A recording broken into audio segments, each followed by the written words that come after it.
Hey, what's up guys? This is me, Lovejeet Arora. Welcome to the Tech Queen channel. पहले तो सब बच्चों को प्यार भरी नमस्कार और उसके बाद में हम लोग स्टार्ट करेंगे हमारी आज की क्लास। आज की क्लास में हम लोग यहाँ पर बड़ा ही एक इम्पॉर्टेंट कंसेप्ट करने वाले हैं जो कि कहता है कि क्यों पाइथन एक डायनेमिकली टाइप्ड लैंग्वेज है। इस सवाल का जवाब अक्सर आप लोग क्लास में पूछते हो, तो चलिए आज हम इसी सवाल के ऊपर थोड़ा सा डिस्कशन कर लेते हैं कि क्या कारण हो सकता है पाइथन के डायनामिकली टाइप्ड लैंग्वेज होने का। तो टॉपिक शुरू करने से पहले मैं ज़रा अपने बारे में बता दूं तो बच्चा, my name is Lovjeet Arora. Unacademy पर मैं एक वेरीफाइड प्लस एजुकेटर हूं, तो आप लोग मेरी प्रोफाइल विज़िट कर सकते हैं। आप अनअकैडमी पर जाएं, वेबसाइट चाहे तो ओपन कर लें और चाहे आप ऐप के थ्रू तो आप मेरे तक पहुंच सकते हैं। और अगर आप क्लास 11th या 12th में CS या IP पढ़ते हैं तो आप बिल्कुल सही जो लेक्चर है वो देख रहे हैं, क्योंकि मैं अनअकैडमी पर क्लास 11-12 को CS IP ही पढ़ाती हूँ।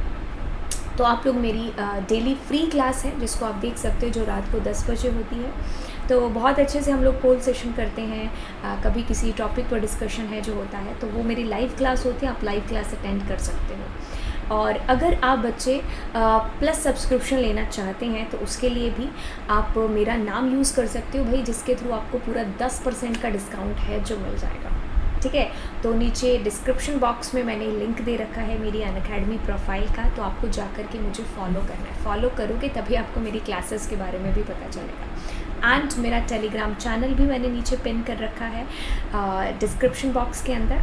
तो चलिए अब हम क्लास को शुरू करेंगे और आपको जवाब देंगे इस प्यारे से सवाल का कि क्यों हमारी पाइथन एक डायनामिकली टाइप्ड लैंग्वेज है। तो देखिए, अब आप लोगों ने जावा वगैरह तो पढ़ी नहीं है ना। अगर मैं जावा की बात करूँ तो जावा एक स्टैटिकली टाइप्ड लैंग्वेज है। कहने का मतलब कि जब हम ऐसी लैंग्वेजेस की बात करते हैं जो स्टैटिकली टाइप्ड लैंग्वेज होती है, तो उसमें जब हम डिक्लेयर करते हैं वेरिएबल्स को तो हम उसका टाइप उसके साथ में ज़रूर लिखते हैं। जैसे मैंने लिखा इंटीजर a=this। अब कहने का मतलब है कि पहले तो डेटा क्या है हमारे पास में, डेटा मेरा ये 10 है, ये डेटा है।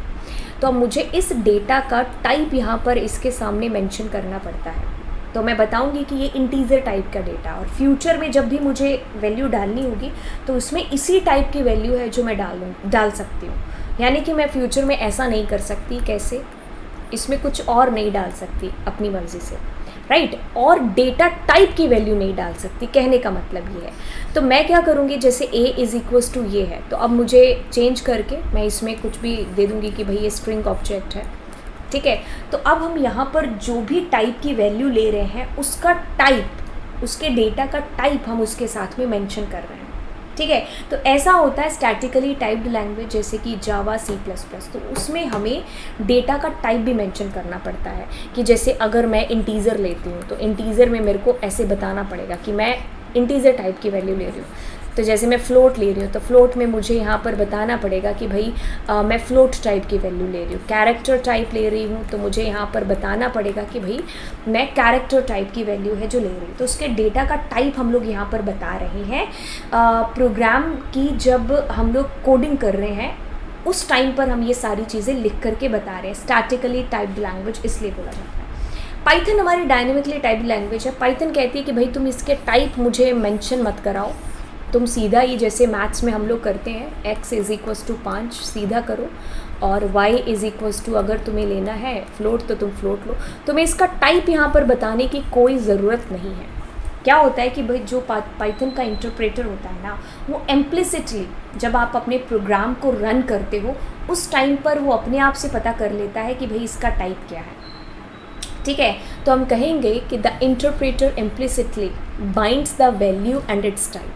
तो रन टाइम पर ही पता किया जाता है कि वो डेटा है जो किस टाइप का है। इसलिए ये थोड़ी स्लो लैंग्वेज भी है पाइथन, क्योंकि इसमें टाइम लगता है ना। टाइम लगता है कि भाई 100 वेरिएबल है तो 100 के अगर मुझे टाइप पता करने हैं तो थोड़ा टाइम तो लगेगा। वही स्टैटिकली यानी कि आप पहले से वो काम करके दे रहे हो, आपके इंटरप्रेटर के लिए थोड़ा सा काम ईजी हो गया। आपने उसको पहले से ये चीज़ है जो करके दे दी, अब लैंग्वेज के लिए ईजी हो गया टास्क। बाकी कामों पर वो उतना टाइम है जो स्पेंड कर सकती है।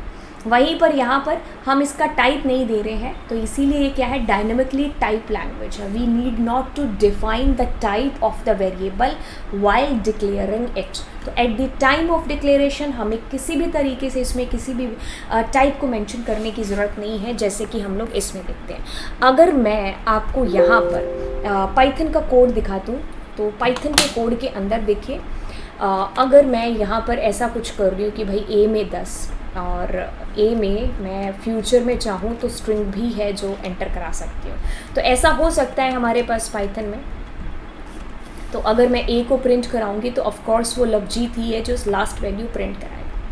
बाकी लैंग्वेजेस में हमें इनका टाइप पहले बताना पड़ता है कि भाई इंटीजर. आप इसमें चाहोगे तो भी ये आपको एरर देगी कि भाई ऐसा इंटीजर, इसको पता ही नहीं क्या है. ठीक है, तो ऐसा हम लोग जावा वगैरह के अंदर है जो लिखते हैं, भाई उसका टाइप हम लोग पहले हैं जो बताते हैं. ठीक है, तो इसके अंदर अब क्या होगा, भैया आप एक ही इंटीजर टाइप की वैल्यू है जो दे सकते हो, आप स्ट्रिंग वगैरह नहीं दे सकते हो.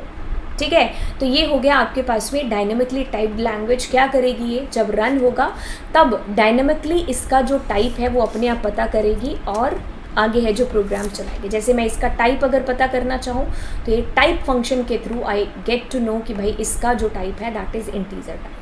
अगर मैं यहाँ पर a इज़ इक्वल्स टू और लवजीत कर दूँ या कुछ भी मैंने लिखा है तो ये स्ट्रिंग टाइप का मुझे बताएगी. इसका टाइप है जो डेटा का that is string type of, right. तो हमें किसी भी तरीके से यहाँ पर नहीं बताना पड़ता कि भाई कौन से टाइप का जो मेरा डेटा है मैं अपने प्रोग्राम में ले रही हूँ. आपको सिंपल जैसे मैथ्स यूज़ करते हैं ना, मैथ्स में एक्स में ये है, वाई में ये है, सिंपल हम उसी तरीके से है जो यहाँ पर. सो दैट्स वाई मेरी जो पाइथन है वो क्या है, एक डायनेमिकली टाइप लैंग्वेज है, क्योंकि ये आपको कहती नहीं है कि भाई किसी भी तरीके से आप जो है टाइप को डिफ़ाइन करो जब आप प्रोग्राम बनाते हो उस टाइम पर, है ना. तो चलिए, this is all about it. I hope आपका ये कंसेप्ट है जो क्लियर हो गया होगा. अगर हो गया तो आप लोग चैनल को सब्सक्राइब कर दीजिए, 4-5 दोस्तों के साथ शेयर कर दीजिए. तो मिलेंगे आपको अगले लेक्चर में, और जिसमें हम लोग बात करेंगे what is the difference between mutable and immutable data type. तो चलिए फिर मिलेंगे अगले लेक्चर के अंदर. See you soon guys, bye bye.